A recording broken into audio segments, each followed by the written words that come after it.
దయచేసి మీడియా మిత్రులకు చెప్పేది ఏంటంటే ఆయన డిఫేమ్ చేస్తున్నాడు.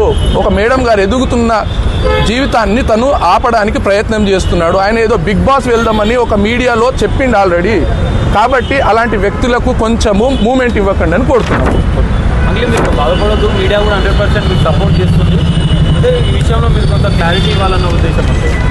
మీ అభిమానులకు పోలీస్ డిపార్ట్మెంట్ మీరు రిక్వెస్ట్ చేసి నేను మీడియా మిత్రులకు నేను ఒకటే కోరుకుంటున్నా, దయచేసి ముందు వెనక వెరిఫికేషన్ చేసుకొని పోలీసు వాళ్ళని అందరినీ కూడా అడిగి, దయచేసి నేను సోషల్ మీడియా నుంచి వచ్చా, నేను సోషల్ మీడియానే నాదే నాకు శాపంగా మారుతుందని నేను ఏ రోజు కూడా అనుకోలేదు.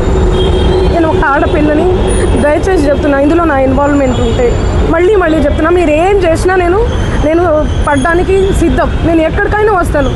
కానీ అనవసరంగా నన్ను దయచేసి బ్లేమ్ చేయకండి ముందు వెనక తెలుసుకోకుండా. ఇందులో నా ఇన్వాల్వ్మెంట్ 1% కాదు కదా, 0% కూడా లేదు.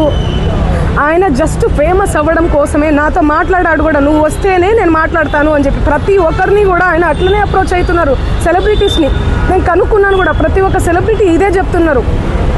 రిటర్న్ డబ్బులు ఇచ్చి మరీ ఇంటర్వ్యూ చేయించుకుంటాడట ఆయన, అంత పిచ్చి ఉంది ఆయనకి. ఆయన ముందు వీడియోలు వినండి. అండ్ ఈ కేసు సిఐడిలో ఆల్రెడీ నడుస్తుంది, 1 year నుంచి నడుస్తుంది. 3 years నుంచి వాళ్ళు ఈ దందా నడిపిస్తున్నారంట. వాళ్ళందరూ కూడా బాలాజీ నాయక్, మధు నాయక్, ఇంకెవరెవరో హేమకాంత్ రెడ్డి, ఇంకోరు ఎవరెవరో ఉన్నారు. వాళ్ళంతా గొలుసు కట్టులా ఉన్నారు వాళ్ళు. నాకు అసలు తెలీదు.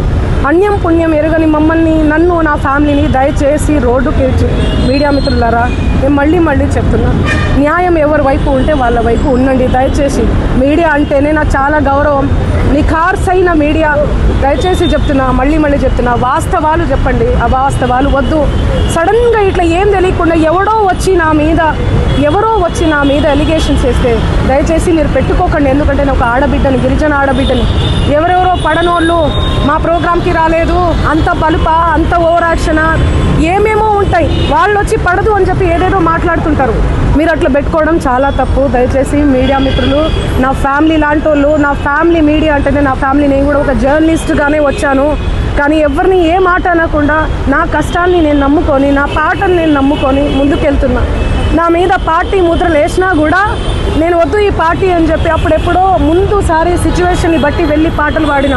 పార్టీ ముద్రలు వేస్తే 2023, 2024 ఎలక్షన్ మూమెంట్లో అసలు నేను ఎక్కడ కూడా కనిపించలేదు, ఎవరికి పాటలు కూడా పాడలేదు. అవునా కాదా? మీరు సెర్చ్ చేయండి. మళ్ళీ చెప్తున్నా, నాకు వద్దు, నా పాట ముఖ్యం. నాకు వద్దు ఈ పార్టీలు, పార్టీ జెండాలు, ఈ సుబ్బు లాంటి ఫేక్ ఎలిగేషన్స్ వద్దు నాకు ఇవన్నీ. నేను ఎందుకు ఇన్వాల్వ్ అవుతాను చెప్పండి? దయచేసి చెప్తున్నా, నాకున్న క్రెడిబిలిటీతోనే ఇంతవరకు నేను వచ్చిన, ఆ క్రెడిబిలిటీతోనే ఇక్కడ దాకా కూడా నేను వచ్చిన. దయచేసి నా ఫేమ్ని డిఫేమ్ చేయకండి కోరుతున్నా నేను, ప్లీజ్. Thank you.